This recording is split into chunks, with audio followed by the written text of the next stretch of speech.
Hello, and welcome to this episode of the Keeping Her Keys podcast. I'm recording this episode on November the 10th, 2022.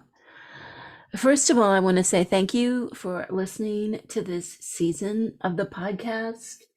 I love getting your feedback. So if you have any suggestions for episodes or questions you want me to answer or anything like that, send them to info@keepingherkeys.com and I'll be happy to answer them. So this is going to be a solo episode of just me. To be honest, I've been thinking about this episode all week, how I wanted to do it. Because I just feel like there's a lot going on in the world right now. And I'm listening to all of you. I'm listening to you on my social media, in my private messages, in my email, in my school in Covina, what we're talking about. And, this is a big week. So in the US, there were elections this week. A lot of complicated feelings about that for many people. Certainly, there's trouble, right? There's trouble for some of the states.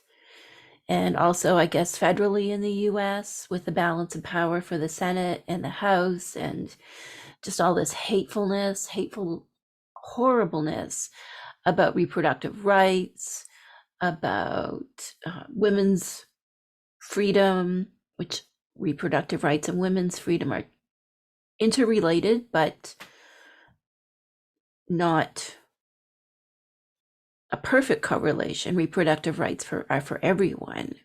Women's rights, are about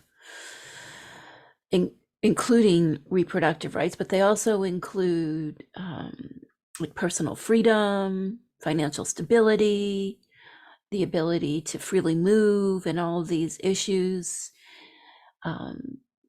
There are also, the candidates who are really pushing an extremist agenda about even changing the Constitution. So there's just a lot of heaviness, I think, around US politics right now. So if that's sitting on you, with you there in solidarity, I, of course, am a Canadian. And we have our own issues here, for sure. The healthcare system is falling apart. The recession is hitting everybody. There's so much going on right now, and we knew going into this pandemic, I think, that things would get rough, but none of us had firsthand experience with a pandemic before. None of us knew the ugliness it could bring out in humanity, and also the incredible mercy, for our healthcare workers, like the way they have risen to this challenge and supported people just beyond any capacity. And I have many healthcare professionals that are my followers, and in my inner circle, the team I work closely with in this school, we have multiple healthcare professionals working in different capacities, from on First Nations reserves to in admin positions in hospitals and so on. So, I have great empathy for our healthcare workers who have gone through this. So there's just so much going on in the world right now. And then there's all of us, who have walked through the pandemic and are trying to figure out how to navigate the world in which we now live, where there is this rise of extreme ideas about personal freedom, and there is a lot of fascism in the air, and these people are really good, really savvy with the social media. Of course, here in Canada, they're having a review of what happened with the trucker occupation of the area around our parliament buildings in Ottawa, the national capital, late last winter. There just seems to be, and then, I mean, can we talk about Iran? Can we talk about all the things? There just seems to be a lot on the world stage for us to kind of grapple with. And I think we're all feeling a lot right now. And I had originally scheduled, I was going to do this from the archives episode this week, talking about it's an older one. I think it's actually from like 2018 or 2019. It's a talk, one of my earliest talks, and I just go over like how to connect with Hekate and talk about, different tips I have and so on. And that was on the schedule for this week. But, like we've just been talking in my inner circle about navigating everything that's going on in the world right now.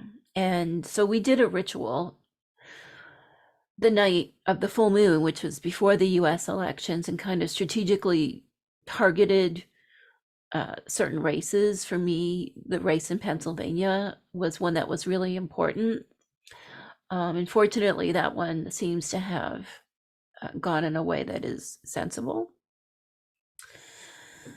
And just really encouraging, sending the energy out into the world to encourage reasonable people to get out and vote. But of course, we also know that there's so many barriers to voting these days, not just in the US, but elsewhere. And there's just a lot going on in the world right now. And as a Hecatean, how do we navigate this? And I've just been thinking about what to do for this episode all week, and feeling like, well, the archive episode is actually really good. It's a good talk. It's kind of interesting. I want to do archive episodes. I think it's kind of fun for us to kind of look back at earlier talks I've put out in the world. And then for those of you who haven't heard it before, it's also really good too, right? So, but this week you are just getting me by myself, just talking about how can we lean in to our own inner resources and lean in to Hecate, who is this ancient goddess, often popularly kind of described as like the queen of witches and, goddess of the underworld, and this rather mysterious lunar figure, very associated with being the light and the darkness, and so on. And I think it is to her right now that we can really, really turn as both that darkness, as both this spirit that truly understands what darkness is, both in the healing aspects of darkness and in also the shadow aspects, right? The dangerous aspects of things that lurk in the shadow. Whether it's our own interior inquiry into our personal healing journey into wholeness and understanding our own darkness, both those things that have gotten hidden but deserve to come to light, and also the parts of ourselves that are dangerous and reckless, and the mistakes we've made, the times we've hurt others, the times we've hurt ourselves, like seeing ourselves as not impervious to having done wrong in the world, to seeing our totality. And for me, that is what the spirit of Hecate really represents. She is about facing our totality. She is both a nourishing lunar light. She is the torch, of course. That's one of her most ancient symbols. Her torches, often twin torches. And also this aspect of Hecate as this kind of great mother figure who encompasses all there is. She is not like a beatific goddess who doesn't have difficult aspects to her. You know, one of her ancient epithets, I think it's from the text known as the Greek Magical Papyri, which is basically a collection of fragments of ancient spells and rituals that was found in Egypt, I think about 100 years ago. So they were written over several hundred years. It's a collection of papyri. So if you're familiar with like the Dead Sea Scrolls or something like that, it's the same kind of thing. But and in this, you know, you get that totality of Hecate. You get her as Paonios the healer, and also as Babora Forba, which is where we're at in my school. What we're focused on right now in the courses is Babora Forba, the filth-eating goddess. So that she's all of these things. You know, she's not restricted to what our culture today might say the divine feminine can be, right? She is all of those things. She can heal our darkness. She can unburden us from our mistakes, because her darkness is so great. She can take our darkness. And in the courses, we're getting ready for the first ritual that we do in our cycle, which is known as the Anima Catharsis in the school, or the ritual of release. Now, my next book that's coming out in January is basically, it covers this ritual and the journey through Hecate's cave in a way that's really safe for you to do on your own. But in this school, in my courses, there's two levels. We go into this, there's a Hecate's Keys program, which is like the foundational series of 4 courses that cover the wheel of the year, that kind of provide like an experience for doing deeper personal inquiry and magic and experiencing meditation, ritual, daily practice, and so on, in a foundational way. And then I teach a course called Lympadia that is more immersive, more rooted in depth psychology. We do many kind of psycho-spiritual exercises and so on, and we really do that deep inquiry. So that is, I don't like to use the word advanced, because it's just where someone is at in their journey. If they, what they need right now is that foundational experience, or if they're ready for that more immersive experience. So in those courses right now, we are prepping for this catharsis ritual, and we've been working with the spirit of catharsis, of release, for the past several weeks. So each of the courses in the 2 programs lasts for about 3 months, and we follow the lunar schedule. So we follow the lunar months. And so we're getting ready for this ritual on the Sagittarius new moon. And with everything going on in the world right now, you know, we are like in this global period of catharsis, right? And catharsis can be rough. You know, it's tempting to think, well, I'll just let it all go, you know, like the song from the Disney movie, let's just let it all go. But even in that Disney movie, it was a process. It was rough. It wasn't easy. And catharsis is not easy. This time of great upheaval in the planet, of catharsis, of releasing the systems, of the destruction of old systems, it is going to be rough, and there is going to be backlash. And in our own lives, going through the pandemic, I think many of us, I know certainly me, my energy has really been on letting go of what doesn't serve me, letting go with what doesn't feel true to me, like letting go of what I would call false keys. like, so the keys of being really popular, or the keys of making a lot of money, or, those kind of keys.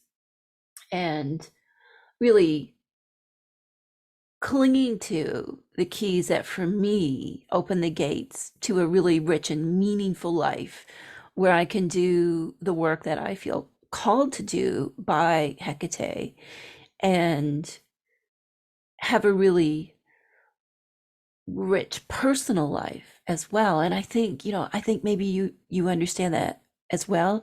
The pandemic has taught us that having a deeply meaningful life, where we know we are so much more than whatever is going on around us, or even what we might be experiencing in our physical selves.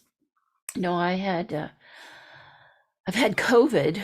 I had COVID back in September, and have been having a lot of difficulties even since then. So my energy has been low. So I've been happy that I had some recordings that I could put up, because I have been back and forth to the hospital and dealing with a lot. I am feeling better. I think finally I'm getting the eclipse the other day. When I was out watching the eclipse, it was like something finally shifted in me. And it was like the spirit of COVID finally started to loosen its grip on my body, on my lungs.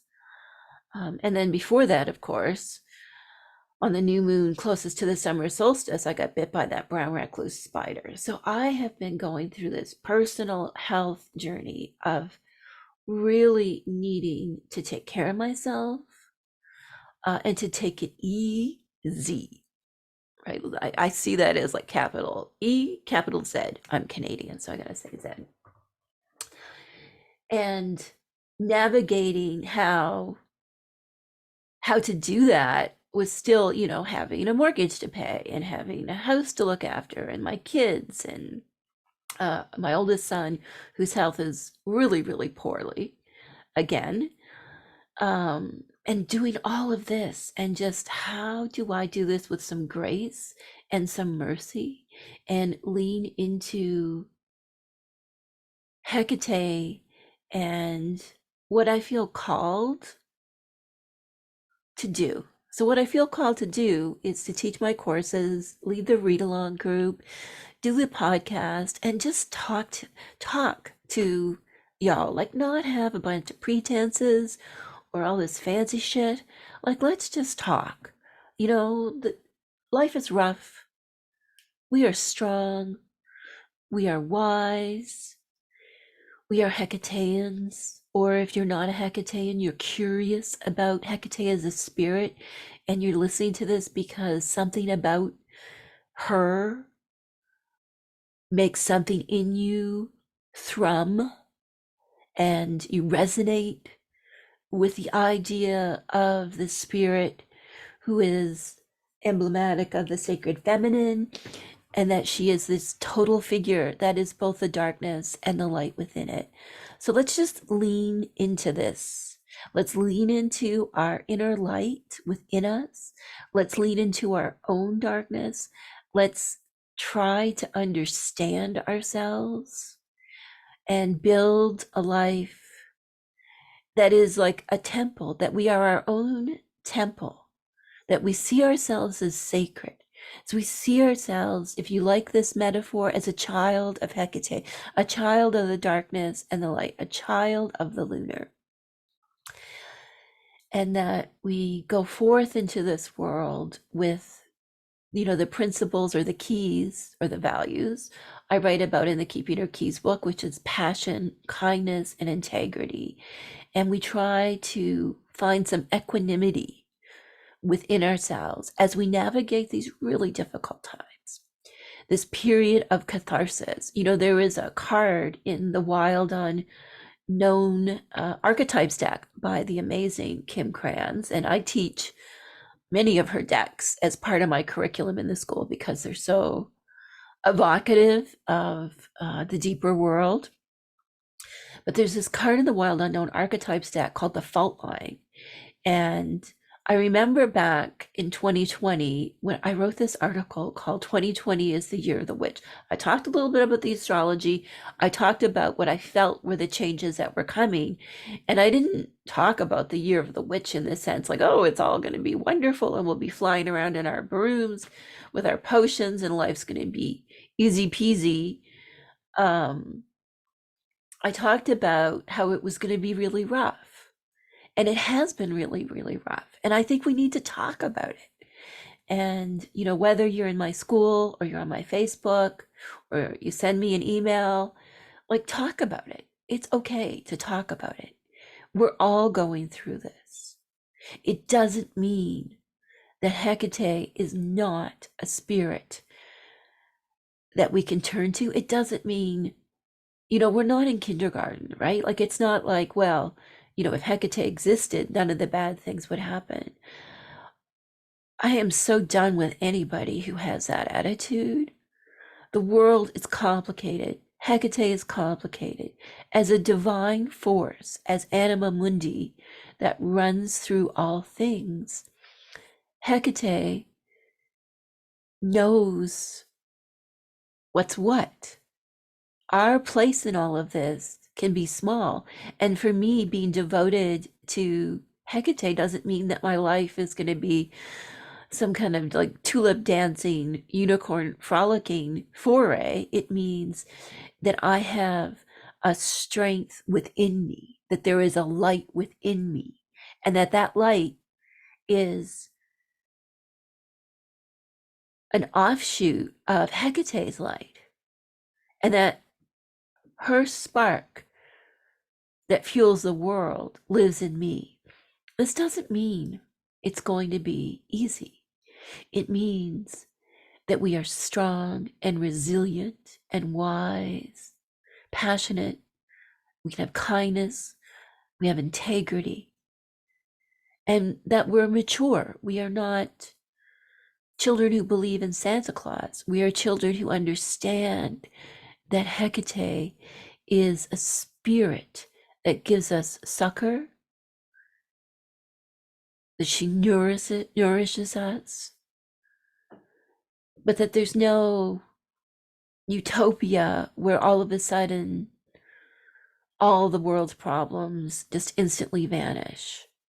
That she is here to see us through, and that we are essential, especially if you not only identify with Hecate, but for you, you also identify as a witch. Like we have always been the ones who walk through darkness so we can heal ourselves and heal others, and also play a very important part in the fabric of the world. We are the ones who tend that flame when the rest of the world is enchanted by toxic positivity and, you know, don't worry, be happy, everything is great, put it on the credit card, all the fakeness on that some people put on their social media. When all the world is enchanted by that toxic positivity, we are the correcting force that says this is real, this is true. There is darkness, and the darkness is where the richness is. The darkness is where the healing is found. The treasure is always in the darkness, and we always go on a very rough journey to get to the treasure. So if you are dealing with personal trauma, difficult circumstances, whatever it is, just I encourage you to lean into that light within you and to lean into that light as a way of connecting to the amazing healing powers of Hecate as this great mother who is both light and the darkness, and who helps us find our own wholeness by exploring the two. In the school, we've been working a lot with the Anima Mundi chant from the Keeping Her Keys book. So I thought we would end this episode with that chant. So if you have your candle there, I'm going to light the candle in just a minute. So you can grab your candle.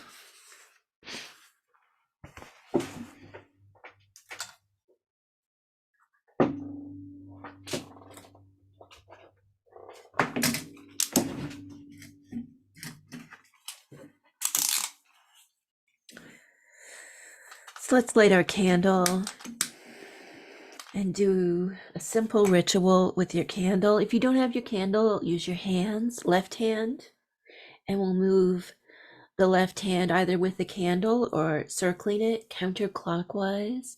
And this is evocative of the energy of release, of letting go, of cleansing.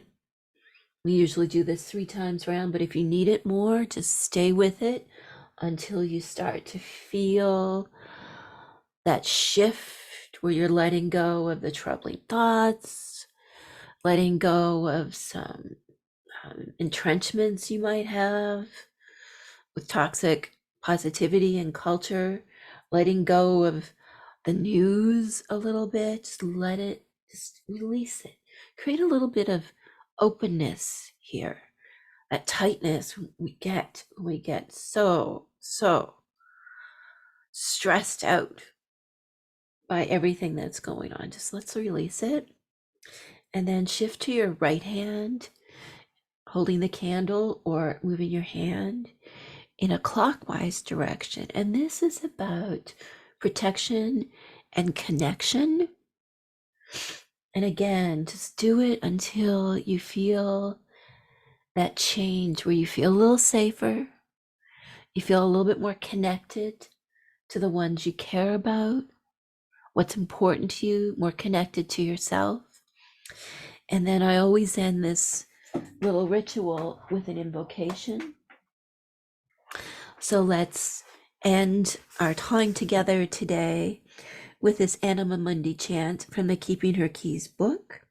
It's on page 68 of the printed version, if you happen to have that. So just close your eyes or soften your gaze into the candle.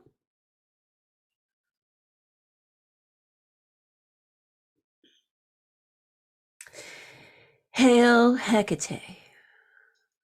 Breathe it in. Let it go. Hail Hekate, Anima Mundi. Again, let's breathe it in and let it go.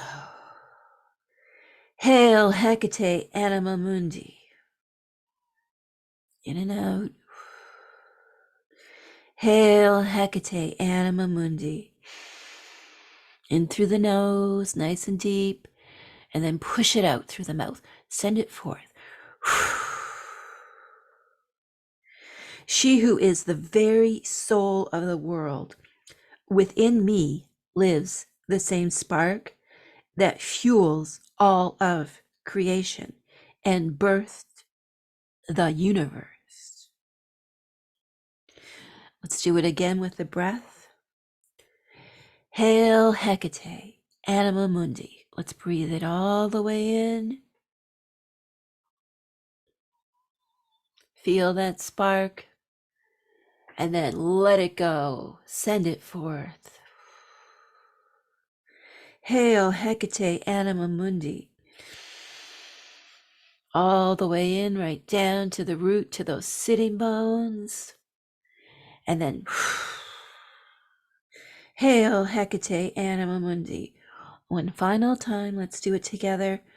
All the way in, all the way past the heart, down to those sitting bones. And as you blow it out, to send it forth. And also feel those tethering roots of the sitting bones, that root energy center. You might call it the root chakra. I write about it a lot in my teachings. See that stretching out and tethering and grounding you. Feel your heart and your strong back. You are open and connected, but you are strong. And your mind is clear and you can see the deeper meaning, the deeper world, and connect with your allies in Hekate. Hail Hekate, Anima Mundi. Hail Hekate, Anima Mundi. Hail Hekate, Anima Mundi. Thank you for watching or listening, and I'll see you again soon.